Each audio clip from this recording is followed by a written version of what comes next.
Bonjour, bonjour, bonjour. Mbote na bino nyonso ba bolinga mama ili anitu. Na pesi bino mbote bandeko na ngai. Boy ma vimpi, bolamuki bien? Ngai wa bino ça va, tout va bien par la grâce de Dieu. Maman ili anitu.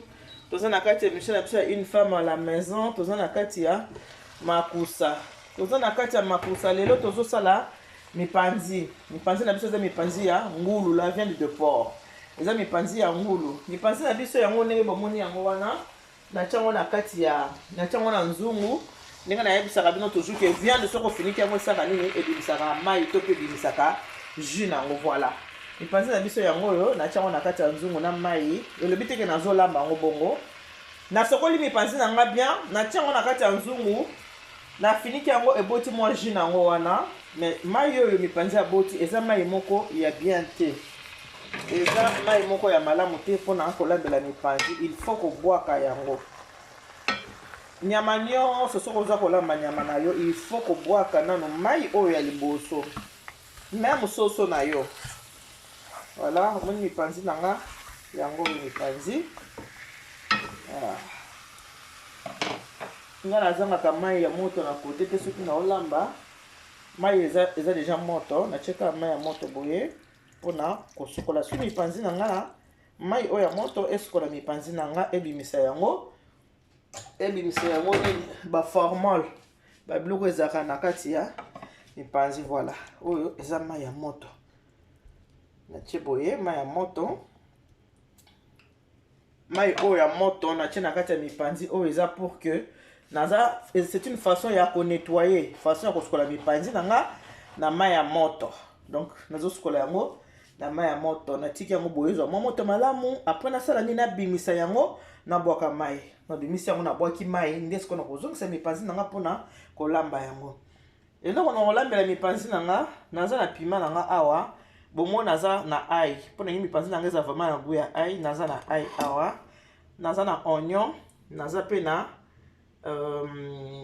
citron oyo bomoni oyo ezali céleri à côté naza na mwa cube yango tokolambela lelo mipanzi na biso mipanzi yango na kati ya mai ya moto nafinika yango mpe ezwa mwa moto makasi mpona bwaka mai parce que eza ngulu faut toujours kobwakaka mai soki ozosala nyama na faut kobwakaka toujours mai ya liboso ya viande il faut kobwaka yango mai ya liboso ya viande il faut kobwaka yango awa naza na gingembre tangawisi na nga kotuta awa naza na cube na nga eza awa la naza na bouillon alors tozela mipanzi na biso etoka mwa moke ezwa mwa moto pour que mafuta wana ebima ezwa mwa moto moko ya malamu mpo tosokola mipanzi apres tosala nini tolamba yango voilà boyebi ke viande ya ngulu yaka makasi te mipanzi na biso yango wana ezwi moto viande ya ngulu boyebi ke ngulu azalaka na mwa kokoso mingi malgré tolingaka kolia ngulu mais ngulu aza viande mpo azalaka na mwa malade par rapport ya bœuf bomoni mipanzi na nga yango oyo ezwi moto mai na nga ezwi moto boyebi déjà oyo mipanzi eza babenga travel eza déjà pete voilà yango nalongoli yango natia yango de côté mai oyo nyonso il faut nasopa yango omoni mai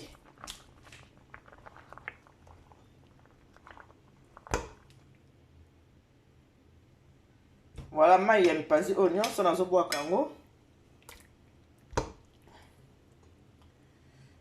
voilà bomoni nazwi vraiment mai oyo nazobwaka yango apres nazozongisa mipanzi na nga na moto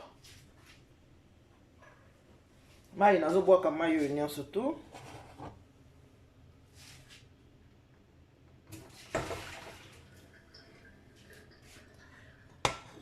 voilà nabwaki mai namese mpe nzungu na ngai nabwa mafuta wana eza ya kote nabwaki mai natie mai mosusu na ningisi yango bien mpo nabwaka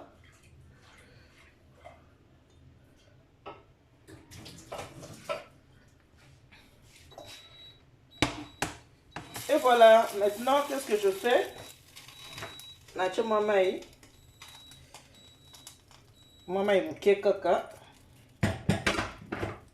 natie mai moke cube nanga yango wana natie natie cube na mai yango biloko nyonso nakataki yango matungulu céleri ail yango natie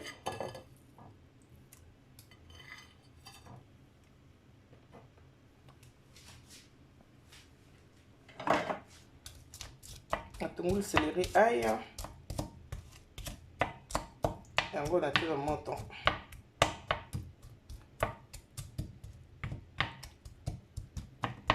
natie yango na moto na mai elemba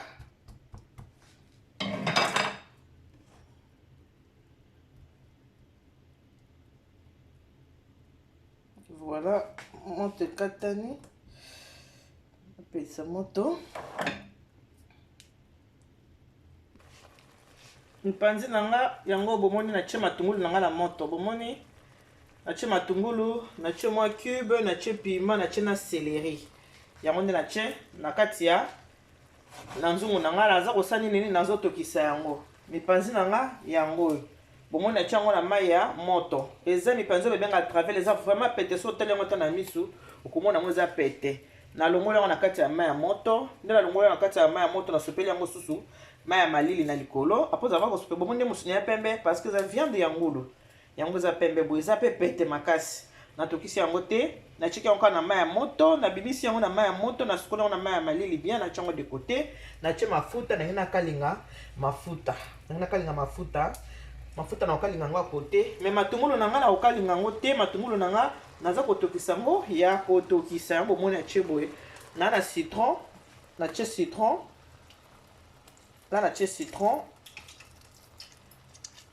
voilà citron yango natie citron moko selon quantité ya viande voilà oyo eza citron natie citron na kati voilà citron bomoni nazoprisa yango yango citron nanga yango wana voilà citron yango bomoni citron nanga yango wana biloko nanga na kotia mo tomate te nafiniki yango natiki yango ebela koto oyo mafuta oyo nazokende kokalinga mipanzi mafuta yango wana tozela mafuta na biso eza moto mpo totia mipanzi na biso na kati mipanzi eza vraiment pete makasi vraiment eza vraiment pete viande babengaka travel eza vraiment pete ya pete donc oza na besoin te otokisa yango soki ndenge nini tia yango mai ya moto soki otia yango mai ya moto sokoli yango so na mai ya malili esili nango après nazokalinga nde nalobaka ya 1001 façon de faire à manger voilà on apprend tout le jour natanga baingrédient nanga nazango epesi ntunga mama epesi ntunga oyoka ntunga yango wana epesi ntunga ndenge po kaka bino boyoka ntunga te me ntunga moko eza awa ntunga ebimi awa na pilipili voilà matungulu nanga elembi nango felemba su mwa moke matungulu felemba su mwa moke nabakisango mwa mai ntunga pilipili mo eza awa laisse tomber voilà finiki yango lisusu ntunga na ngai continue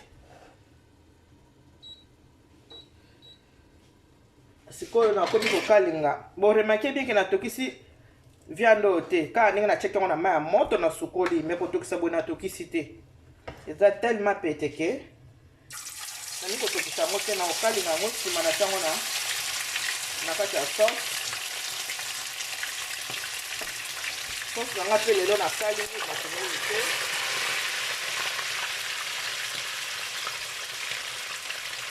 mama bomi mboka voilà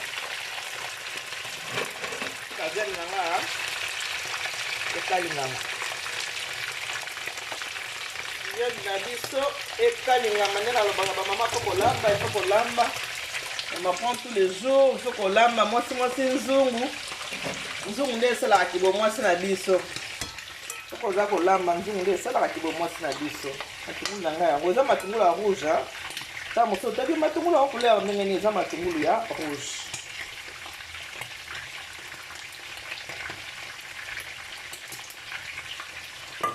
ekomi mpe couleur wana mpona tiango citron mpona fini yango su citron esali bongo matungulu na nga eza kolemba ekolemba ampona viande koto oyo eza kosala mpe mosala nango viande eza kokalinga viande nango mpe ekalinga na bien viande na moto oyo ekalinga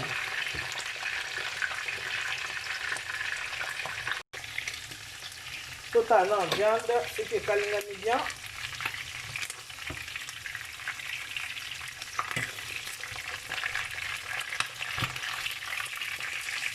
ezokalingama na ekoma na vraiment kalingama na likoleka kasi eza ngeni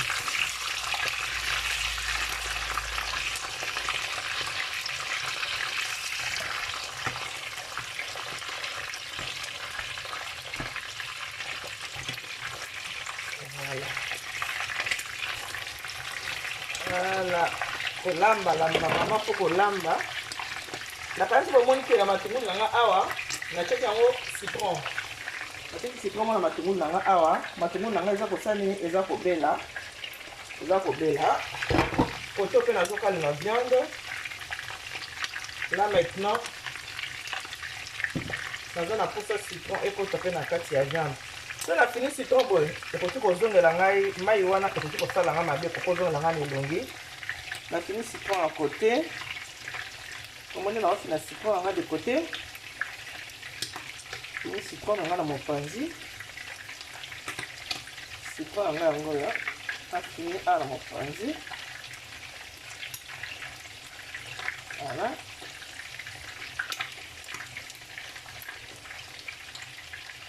voilà na fini citron nanga na mopanzi apres citron on a fini na sai nini botala atiango na viande atiango na viande na okalinga voilà atiango citron omoni esali mai nde boti mai echocho parce que natie citron nanga na viande yango natiango citron yango boki esali mai wana tozela viande na biso ebela otobi matungulu na biso eza kobela malembe totala viande na biso tobalela yango voilà eza na tobaleli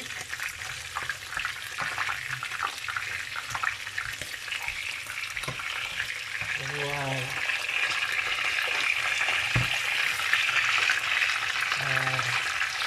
c'est bon akomi ndenge nalingi oyo mpe tobalela voilà viande na biso yango wana basote na biso awa matungulu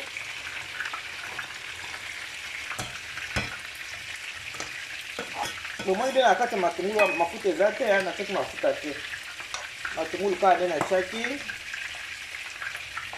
te matungulu natie aye na céleri na piment c'est tout voilà biloko na biso eza kotoka ekotoka susu et voilà viande pe na ngulu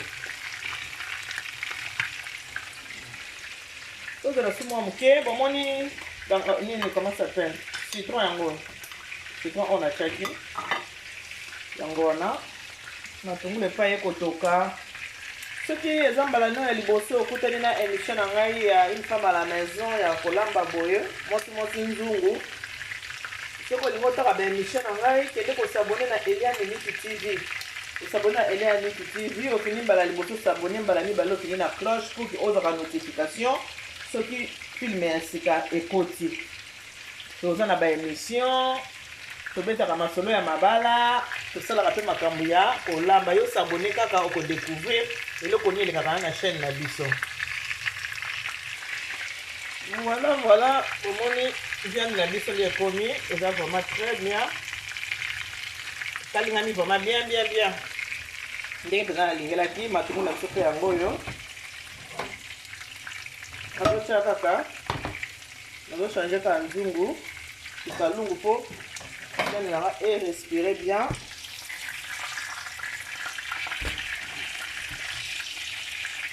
Okone kokoma moke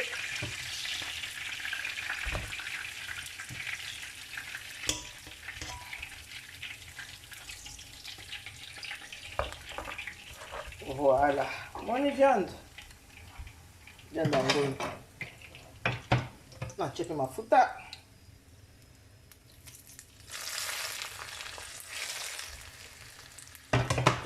apoza va kotia mafuta natie pe matungulu nanga mpo nakalingaki de côté natokisaki en fait.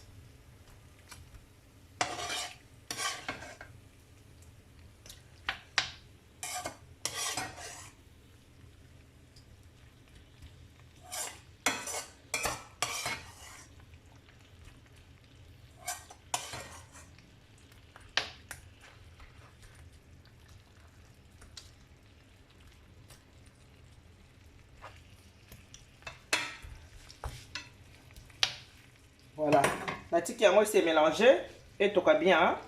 Et c'est mélangé et toka bien, mafuta et bela bien, matungulu et c'est mélangé na viande. Na tche tomate tene na loba qui vient de plus la sauce tene na tche tomate te kozala kaka boye. Voilà, viande na biso yango yo. Sikoyo il faut netika ngo susu et toka ezaka la mafuta. Na ba matungulu na ngande ezalaki mais na kocha yango sikoyo mai. Na chango sikoyo mai pour que etoka. Na si bomona ki au début vient de toka kité. Na sikola ki on kala ba mai à monte. Maintenant voilà. Na che mai na viande. Na chango sikoyo mai. Na tiki yango sikoyo etoka bien. Ti ko sa nini? Ti ekobela. Na tokisa ki yango kala na cube hein. Cube kaya na check na kati ya viande mais na yebi ke cube wana kaka ekoki te il faut na bakisa yango susu soit cube soit bouillon mais na ko bakisa yango bouillon et to kana mwa mke po bouillon moko kanga makezik sa bilezi kaka et to kamuki avant ke na bakisa bouillon ezo na no moto moko ya bien après na ko bakisa yango bouillon. Voilà bomoni biloko na biso nde ezotoka penza soki ekotoka ti viande ekosala nini viande ekobela sikoyo mpenza il faut etoka comme il faut viande ebela tobandaki na viande na kokalinga viande wana elobaki te ke viande ebelaki na bandaki nde na kokalinga nsima nde naye kotokisa yango eza ndenge nalingelaki kosalela viande nanga parceke eza msuni ya ngulu nalingaki kolamba yango ndenge wana mpo ezwa gu oyo nga nalingi. Voilà, kanisi bomoni yango matungulu yango yo bien na biso yango atie pe mai moko ya bien esa nini etokisa viande bien. Là natie nini tangawizi en poudre yango na bakisi tangawizi na kati ya nini na kati ya viande. Pas de tomate nakolamba yango na tomate te. Et puis na tiens moi bouillon. Voilà, na tiens liboso cube wana etokaki kaka mais ekokaki te na mekaki ke viande nanga ezwaki yaki salé te. Voilà, sikoyo tozotika viande vraiment il faut etoka penza ebela ti sauce ekoma place oyo tolingi viande na biso esala nini ebela.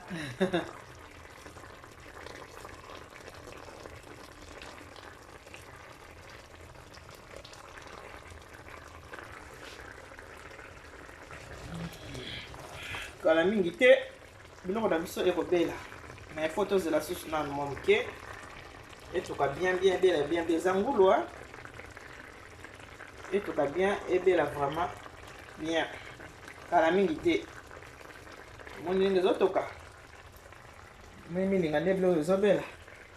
Kala mingi te etapa suka bokomona yango na kati ya sani etasi parce que mona na kati ya sani kolambalamba bamama soki eza mbala liboso kuta ye nanga kende kotala babilubu eza ebele kolamba lamba mwasi nzungu mwasi il faut kolamba eza très important kolia eza malamu ndena bake bien manger c'est le début du bonheur. Bien manger c'est le début du bonheur.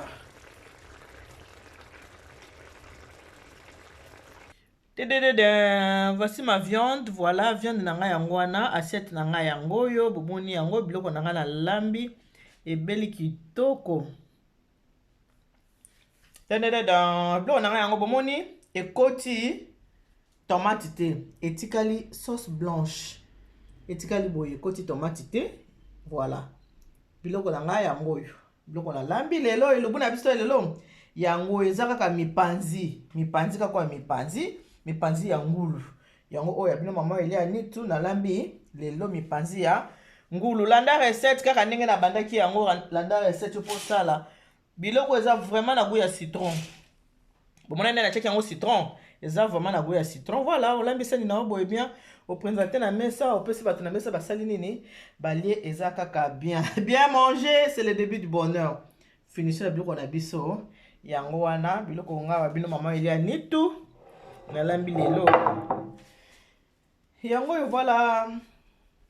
Bo s'abonner massivement, bo s'abonner na Eliane Nitu TV pour que bo rataka ba émission te, bo rataka ba elubu te, ba petit plan na ngai bo rataka yango te, bo s'abonner na Eliane Nitu TV.